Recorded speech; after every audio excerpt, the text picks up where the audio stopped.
प्यारे साथियों नमस्कार दोस्तों। आज अपन यहाँ बात कर लेते हैं रीट 2022 में डॉक्यूमेंट वेरिफिकेशन के लिए आपके पास कौन कौन से आवश्यक डॉक्यूमेंट होना ज़रूरी हैं और प्लस में कि आपको ज्वाइनिंग से बाहर करने के 4 प्रमुख कारण कौन कौन से। ठीक है, यदि आप इन 4 कारणों में शामिल हैं तो आप अच्छे नंबर प्राप्त करने के बावजूद भी ज्वाइनिंग से बाहर कर दिए जाओगे। तो सबसे पहले अपन यहाँ बात करेंगे आवश्यक डॉक्यूमेंट वेरिफिकेशन। देखो भाई, आगे बढ़े उससे पहले छोटा सा निवेदन, चैनल को सब्सक्राइब जरूर करें।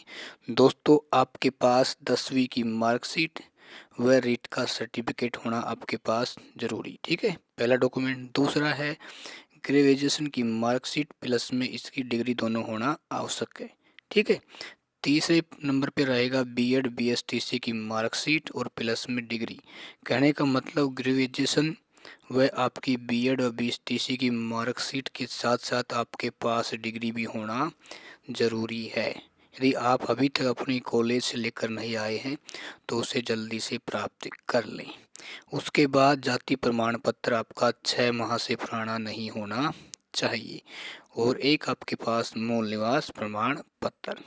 इसके बाद अगला डॉक्यूमेंट आता है चरित्र प्रमाण पत्र की 3 कॉपी आपके पास होना ज़रूरी है और उसके बाद मेडिकल सर्टिफिकेट। ठीक है, और पुलिस वेरिफिकेशन आपका 6 माह से पुराना नहीं होना चाहिए। ठीक है, यदि मान लो 1 या 2 महीने का है तो और अच्छी बात है।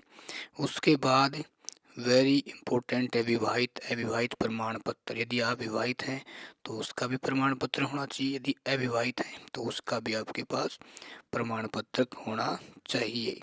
उसके बाद आपके पास आता है मेडिकल सर्टिफिकेट, ये मैंने आपको बता दिया है।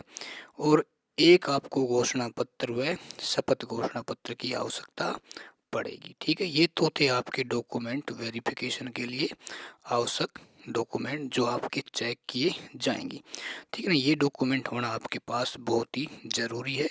यदि आपने अभी तक नहीं बनवाया है तो अपने सभी डॉक्यूमेंट को बनवा के इनकी 2-2 फोटोकॉपी का सेट निकलवा लें और अपनी फाइल में बिल्कुल आराम से इनको रख दें और जैसे आपको बुलाया जाए आप इन्हें लेकर चले जाएं।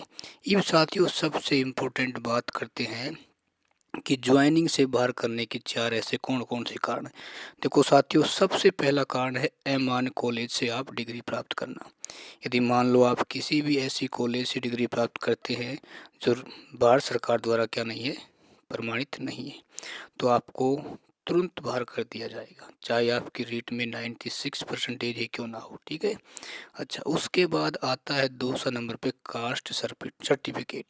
यदि मान लो भाई आपकी कास्ट क्या है, आपने ओबीसी से, सॉरी आपकी है ओबीसी, आपने फॉर्म भर दिया, किससे गलती से हो गया एसटी, तो साथियों ये कहीं ना कहीं आपको ये बाहर कर दिया जाएगा। ठीक है, हाँ, लेकिन यदि मान लो आपका सिलेक्शन जनरल कैटेगरी से हो जाता है तो फिर कास्ट सर्टिफिकेट की कोई भी वैल्यू नहीं होती है। ठीक है, अच्छा, इसके बाद साथियों अपन यहाँ बात करेंगे एजुकेशनल मिस्टेक।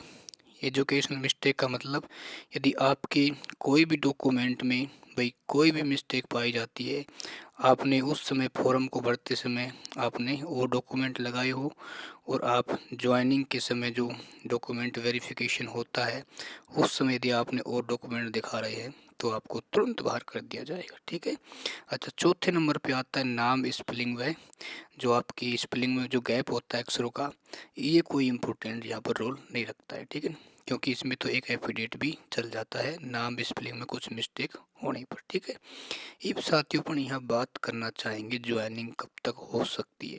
देखो साथियों, आप मान कर चलना जून या जुलाई तक आपको ज्वाइनिंग देखने को मिल जाएगी। ठीक है, तो इससे ज़रूरी ये है कि ये डॉक्यूमेंट अपने अभी से ही तैयार कर लें। और यदि वीडियो आपको अच्छा लगा हो तो चैनल को सब्सक्राइब करना और प्लस में लाइक करना, घंटी वाले बटन को दबाना, ताकि मैं और आपके लिए रीट से संबंधित महत्वपूर्ण जानकारियाँ लेकर आ सकूं। Thank you.